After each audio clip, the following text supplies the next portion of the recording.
For the deficit deadlift, we're going to be raising our feet up off the ground, or rather bringing the barbell closer to the top of our feet for the starting position. The reason you're doing this is so that you can increase the range of motion.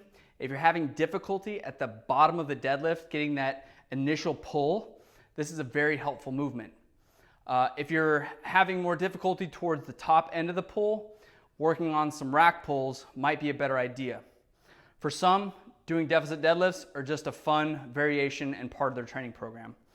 You'll notice I'm using just some cut up pieces of horse stall mats. They can be anywhere from 14, 18, 20 inches length by width. Some of these are kind of oblong, a little longer than they are wide. Doesn't really matter. I'm going to stack them up. The nice thing is you can record how many mats you use, so you know exactly how many you used the previous time. You can also use some of these 45-pound plates. They got a nice flat surface at the top.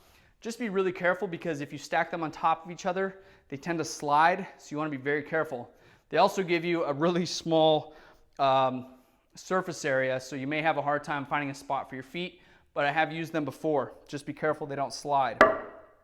When setting up for this one, we're going to center ourselves on the barbell just like we did for a regular barbell deadlift.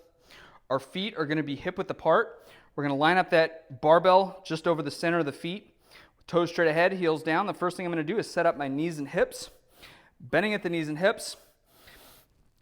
Keeping a nice flat neutral spine, I'm going to reach down and grab that barbell with both hands equal distance from the center. Make sure I have enough room to clear the outside of my knees. I'm going to wrap the thumb and fingers around tightly, keeping the wrists straight, avoid bending them back. From here, I'm going to bend the barbell backwards as I screw my shoulders into my upper back. And I'm going to take the slack out of the bar, taking a deep belly breath, extend the knees and hips, and return back to the ground. First by bending at the hips. Once I break the plane of the knees, go ahead and start bending at the knees. Belly breath before each rep.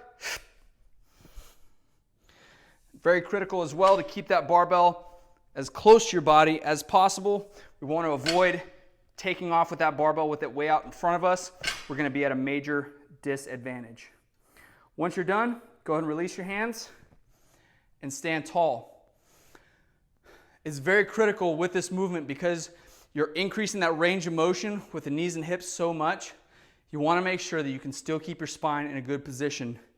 If, in order to get into that bottom position, you're really having to round your spine and you're unable to use the bar to pull yourself down into it and flatten it out, I'd recommend starting with a little bit of a lower deficit, maybe 1 or 2 mats, and then working your way up.